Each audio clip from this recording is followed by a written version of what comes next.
আমরা একটা কঠিন সময় পার করছি। সেই কঠিন সময়টা হলো সমাজের প্রতিটা ক্ষেত্রে আমরা দেখতে পাচ্ছি একটি খুনে ধরা সমাজ অবস্থা হয়ে গেছে। যেখানে হাত দেন সেখানে রন্ধে রন্ধে দুর্নীতি। আমি কয়েকদিন আগে বক্তৃতায় বলেছিলাম, মাননীয় প্রধানমন্ত্রী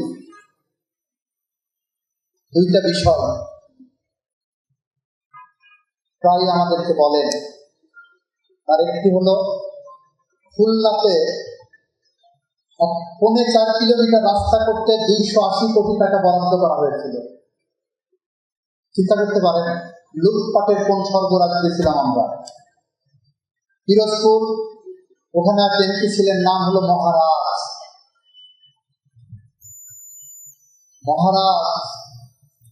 তার শাসনামলে, বিগত ফ্যাসিস্ট আমলে পিরোজপুরে শুধুমাত্র এলজিডি ডিপার্টমেন্টে 3,500 কোটি টাকার কাজ কাগজে কলমে দেখিয়েছে হয়ে গেছে, অথচ 100 টাকা কাজ হয়নি।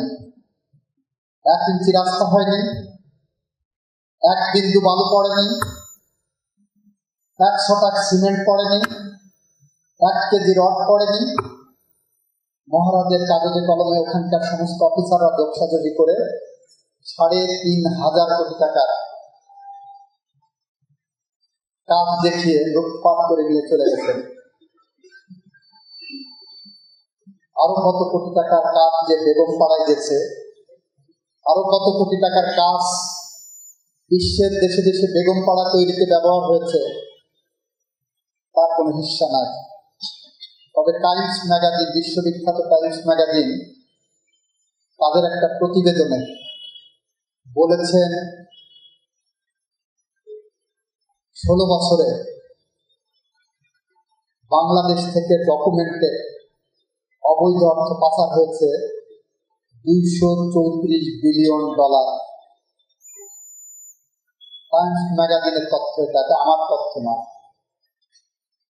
ডকুমেন্টে বিভিন্ন ব্যাংকে, বিভিন্ন দেশের ব্যাংকে বাংলাদেশি পরিচয়, অরিজিন পরিচয় যে সমস্ত টাকা পয়সা সম্পদ ক্রয় করা হয়েছে তার পরিমাণ হলো $234 বিলিয়ন, অর্থাৎ বছরে $16 বিলিয়ন। আর $16 বিলিয়ন মানে কত টাকা? আপনার 2-3 বছরের বাজেটের সমান। এরকম একটি চোরাভোক্তা, চোরাবালির পথ পেরিয়ে আমরা এখন গণতান্ত্রিক মহাসড়কে ঢুকেছি। আমাদের প্রিয় নেতা তারেক রহমানের নেতৃত্বে শহীদ রাষ্ট্রপতি জিয়াউর রহমানের দেখে যাওয়া আদর্শ, বেগম খালেদা জিয়ার দেখানো আলোর পথ এবং তারেক রহমানের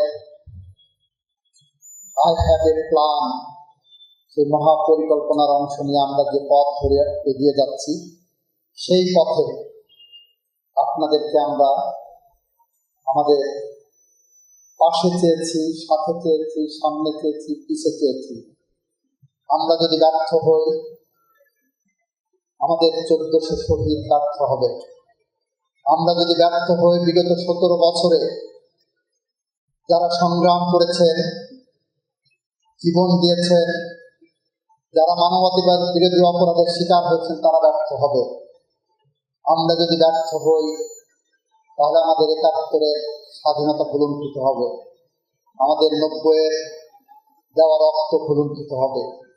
আমরা চাই আপনাদের হাত ধরে আগামী প্রজন্মের কাছে এমন একটি বাংলাদেশ গড়ে রেখে যেতে, যে প্রজন্ম আমাদেরকে সাহসের বাতিঘর হিসাবে দেখবে, যে প্রজন্মের কাছে আমরা হেলাল হাফিজের মতো উত্তর পুরুষের, ভীরুকা পুরুষের উপমা হয়ে থাকবো না। এরকম একটি বাংলাদেশের স্বপ্ন দেখে সেই স্বপ্নের পথে আপনাদেরকে পাশে পাওয়ার আহ্বান রেখে আমি আমার কথা শেষ